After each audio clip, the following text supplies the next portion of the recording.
Hi, welcome to this Photoshop tutorial. This is the design that we're going to be working on today. It's a letter size poster that we are going to be working together. The resource files you will be able to find in Canvas. And once you download that folder, you're going to find inside the folder this file called Paintbrush and two different type of fonts. Before starting our work, you will need to install those fonts. The way to install fonts on a Mac, you can do that by double clicking on the font and it will open this window where you then click install font. And if you run into this issue where it's telling you, there's a minor problem, don't worry, just check the font and click install checked. Okay, then the next one, and do the same. Install font, do a check mark, and install check. Okay, once you do that, you are done with that, and you will go ahead and open this Paintbrush PSD file, which is this acrylic painting scanned that I have for you. If you see, it has a transparent background. That's why it's showing these little gray and white squares. And so go ahead and start a new file. Click File New and go to Print. We're going to choose letter size. Make sure you're working with inches. In a case you have pixels, just click the drop down menu and check inches. Now the orientation should be a portrait. And for the resolution, we're going to have 150 pixels per inch. Our color mode is going to be RGB and the background will be white. In any case you have something else that is not white on the background, you can click here on the drop down menu and choose black background, and if you keep scrolling there's gonna these two options there, but go ahead and choose white. Now for the name, you will want to write acrylic underscore your last name and first initial. Okay, go ahead and click create and you should have this letter size page on your screen. Okay, the first thing that we're gonna be doing is painting the background. So for that, you're gonna either click here in the colors panel. If you don't have the color panel open, you can always go to window and click color or click F6. Okay, so I'm gonna pull this and I'm gonna choose a teal color that it should look something like this. Okay, I just want you to eyeball the color and choose. If you choose something a little bit darker, that's gonna be fine. We're not gonna be that detailed with this tutorial, but pick something similar. And in order to paint the background, I'm gonna move this, yeah. I'm gonna choose the paint bucket. Now when I choose the paint bucket, I'm gonna make sure that my foreground color, which is this one on the front, is the teal one. It can be that it's on the background. So as a background color, I'm not gonna be able to paint with it. So I need to click these switching arrows and make sure it's in front. Then I go ahead and drop that color on the artboard. I'm gonna put this back.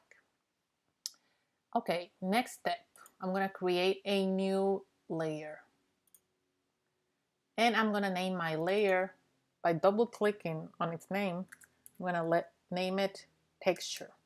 Okay, now you can see how I can be in different layers. So when I'm actually doing something related to texture, I need to make sure that this is the one activated, okay, not the background. So I'll do one click here on texture and I'm gonna go to edit and I'm gonna choose fill. Now I'm gonna fill this whole space with a texture. Okay, so I have different options that Photoshop gives me of what do I want to use as a fill. It can be color, it can be a black, gray, or white. In this case, I want a pattern, so I'll choose pattern. And then I'll choose, the patterns that Photoshop offers me. Yours might be different than the one shown here. So what you can do is you're gonna be able to click here in this little setting icon and choose artist surfaces. Okay, I already have it in here, so but in your case you would click OK, and these grayscale patterns will be shown in your space. So now the one that we're going to be using is this watercolor 150 by 150 pixels. So go ahead, click and then click OK. Okay, so if I zoom in, I don't know if you can tell, there's a little bit of texture there, but I'm blocking the teal color that I just placed. So I'm gonna change the blending mode in order for that color to come through, but without losing my texture. So in order to do that, I'll go ahead and click normal here on the blending modes options and choose multiply. Okay, so I still have that texture, but I can see the teal, and so you can see all the settings.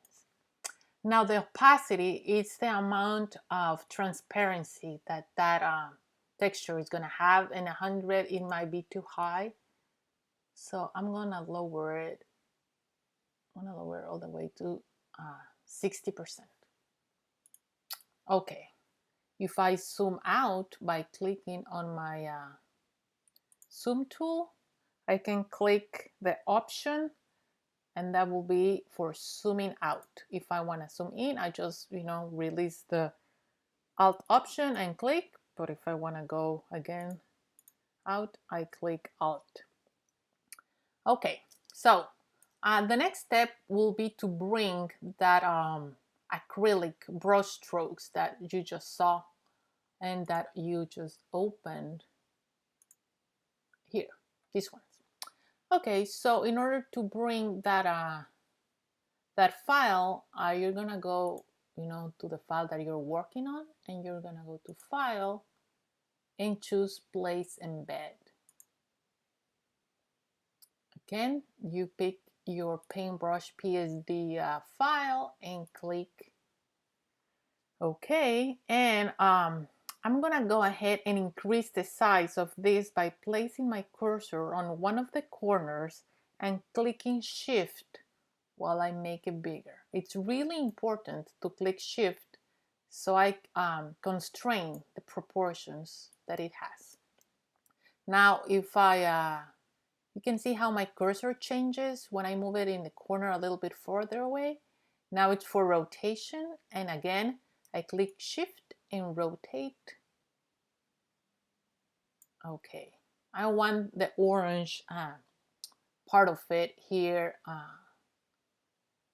on the top, and I'm gonna make it bigger.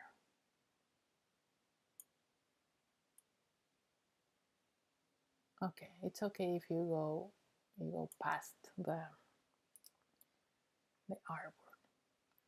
Okay, so our next step would be to rasterize this layer. Right now you see here an icon that is telling me that it's a smart object, so I cannot really edit by erasing or doing anything.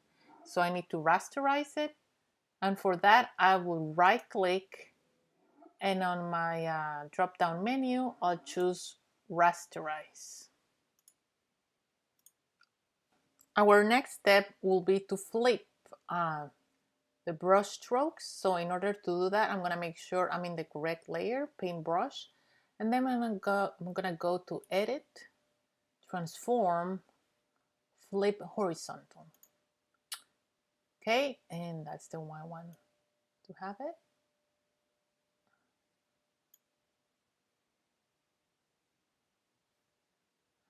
Okay, our next step it's gonna be creating a mask to hide all those little white spots that you see. So to do that, please go ahead and zoom in where you can see some of the bigger, wider areas. And with our magic wand, I'm gonna go ahead and choose that by clicking on it, and it will be selecting the area. When you use the magic wand, make sure the tolerance of it it's 50, okay? The lower the tolerance, Photoshop is gonna be discriminating some tones, saying, you know, that is not truly white 100%. So some of the, you know, lighter gray areas will not be selected, but I don't want that to happen, so I'm gonna choose 50. Okay, once I have 50 and I choose that white space, I'm gonna go to select and I'm gonna choose similar. What this does is that it tells Photoshop to please select any similar tone to what I just have selected, which is in this case the white. So I'm gonna go ahead and click similar, and as you can see, everything that it's in that white tone, it's automatically selected. So then, since all of the white is selected, I'm gonna go ahead and choose select inverse, which, you know, now that I chose that, everything but the white is selected. And then I'll go ahead and click here on the mask icon, and you can tell that everything that is white has been hidden. Excuse my dog. So as you can see, everything that was white, it's hidden now. And if you can see here in your layers panel, let me see. Okay, here. There's this icon that it's telling you that that layer has a mask applied. And I don't know if you can see there's some black spots. Those black spots is actually the color that's being hidden. So how masks work is that everything that I paint while being on the mask with the color black will get hidden, as you saw here on the screen. And everything that I paint with white will show again. Okay? That's how it works. Okay, so for now, we're gonna bring back the white, but only the one here in the center, not the one in the edges. So make sure you have your color white as a foreground. Pick the paintbrush and make the brush a little bit bigger. Yeah, maybe a 90 pixel brush will work fine. Make sure you're not here, but you are actually in the mask, and you start painting with white, but actually what you're doing is you are bringing back what is hidden by the mask.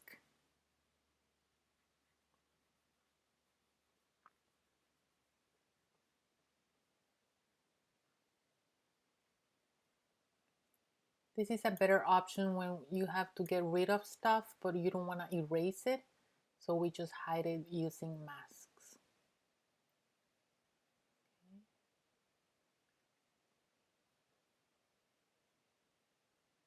Okay. So once all the white from the center areas is back, you're done. You can zoom out to see. Okay, I'm gonna zoom out like this much, and I'm gonna click Command T. And with that, I'm gonna grow more my brush stroke. Okay, I think right about there. Perfect. Okay, right now, next step is gonna be creating the frame, the white frame. So for that, I'm gonna choose this rectangle tool frame. When you click on it, you can see here in the top menu that it's telling you that you won't have any fill color, but it does have the stroke color as white. If you click here, you can change that stroke color to any color, but in this case, we are gonna be using white, so leave it white. And just go ahead and while creating your rectangle, click Shift so you have a perfect square, which is what we need. Okay, now we need that square to have a much thicker stroke. So in order to do that, I'm gonna click here on the stroke drop down menu and just increase. Let's see. Yeah, let's increase it all the way to 60. I'm just gonna type 60 here, click enter. Okay, now if I grab my move tool, I can move my frame that I just did, and I'm gonna place it right there in the middle. Okay, so for right now, we should have the background layer with the color, the texture, the brush stroke with the mask, and this rectangle layer. Okay, before we continue, we will place an effect of a drop down shadow on the brush strokes layer and on this square. So go ahead and click here in the paintbrush layer and click down here in effects. You will choose drop shadow. In the layer style window here, make sure you have your blend mode set to multiply. If by any chance you have something else that is not multiply, just click here in the drop down menu and choose multiply. Now we need to choose the color of our shadow. If you click here in the color, this will pop up and you can actually choose, the color of that shadow.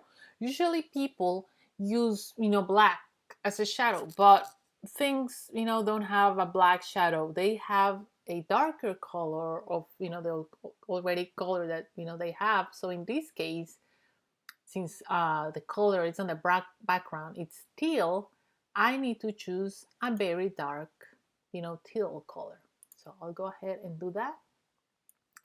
And I'm gonna check to see how that drop shadow looks. And I'm happy with it. If you see here the settings that I do have, which is an opacity of 55%, an angle of 90, a distance of 47 pixels, the spread you will set at 0%, and the size at 62. Okay, this here in the lower part you don't have to worry about. So once you have all these settings like I do, go ahead and click OK. Okay, so I don't know if you can see it here in the right, but there's the effect of that shadow, which now I'm gonna apply to my rectangle. So I'm gonna go ahead and do the same. Click on my rectangle layer, go to my effects menu and choose drop shadow. The menu here are gonna be the same that I just used, which is useful because that's what I want. So I'm only gonna click OK. And I should have the two shadows in those two layers as expected. Okay, now I'm gonna hide some areas of my frame, of my white frame. Because I don't want to erase them, I'm only gonna hide them using a mask. So in order to create the mask, go ahead and click here in rectangle and click on the mask icon here in the lower right part. And you can see this blank square has been added, which is actually the mask. So again, if I pick my brush and I start painting with black, stuff that it's being painted will start disappearing. So if you see here, it looks like I'm erasing, but I'm just hiding that area. So I'm gonna click Command Z to undo that. And I'm only gonna hide two areas. In this case, I'm gonna hide this area of this brush stroke to make it look a little bit like, there you go.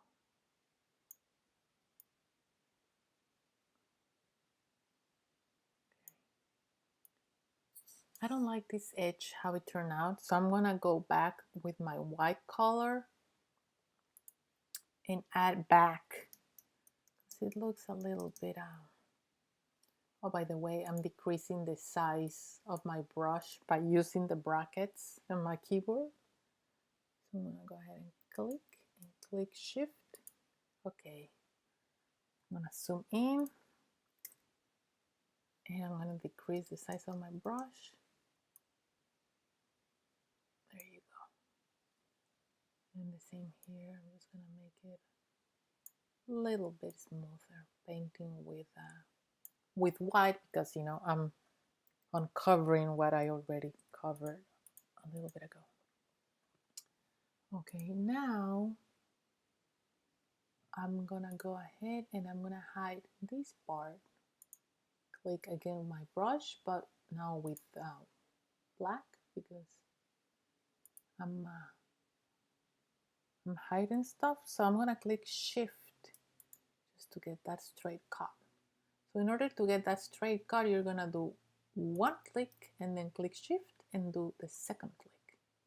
Okay, that way we make sure that we're cutting straight lines. And right now I'm only painting the rest of it by painting I'm hiding, so that's what I want. Okay, perfect. Now I'm gonna zoom out and perfect, that's what I needed. Okay, now that you have your two areas hidden, go ahead and create a text layer. In order to do that, go ahead and choose the text tool and click here on the top of your artboard and you will type the word digital. Okay, once you type that, go ahead and drag it here. Now if you see on your layers panel, a text layer has been automatically added. If I double click in that T icon, my text gets selected. So that's good because I'm about to change the color by clicking here in the color options. I'm going to choose white. Okay, now on the font selection, make sure you choose the Futura font that you install at the beginning of this tutorial. If you cannot find it, by scrolling, you can always type the name and it will, you know, pop here, and make sure that you choose Futura Condensed Medium. Okay, now we have a color white and we have, don't worry about the size right now. Go ahead and click the move tool and I'm going to change that size just a little bit, and I can do that by clicking Command T and the transform points or anchor points will appear. So if I make it bigger by dragging one of the anchor points while pressing shift to keep my proportions, I'll make sure I have the right size visually. Okay, once I'm satisfied, I will click enter and I will leave it like that. Now I will create a second text layer. I'm going to click here on the text tool and I'm going to click here at the bottom and I'm going to type capital MEDIA.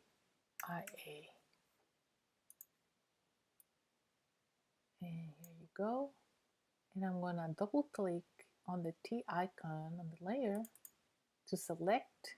I already have my white color, but I need to choose the font. And I do remember the font starts with an EL. And here I have it, Ilfa Brush Regular. I'm going to click my move tool and make sure. I think I like that size. You know, if in any case you need to transform that, remember Command T and you move it here while clicking shift like this. But since I already like it, I'm going to click enter and leave it like that. Maybe drag it a little bit down both. Okay, there you go. And now my last text tool is gonna be here underneath. I click and I'll start typing. It's gonna be your first initial, not mine, but yours, period, and your last name, not mine. Obviously, I'm using mine because this is my example, but use yours, please. Okay, now that you have your complete last name and first initial, go ahead and double click to select. And this time we will change the size in a different way. Instead of doing the Command T to transform it, I'm going to actually choose here the points, and I'm going to choose 48 points. Okay, now I choose my move tool and I can drag it, and I'm going to align it here to the right. Okay, and that's it for this tutorial. Since I'm done, I'm going to be clicking save, and I'm going to save it. You should save it in your USB drive. And now the copy that you're gonna submit on Canvas, it will need to be a JPEG. So in order for me to save it as a JPEG and not as a PSD like I just did, I'm gonna go ahead and click File, Save As, and instead of having Photoshop like I did, this first time, I'm gonna click the drop-down menu and choose JPEG. Now I see that it changed here at the top, and I don't need to uncheck or check anything here, so I'm gonna click save.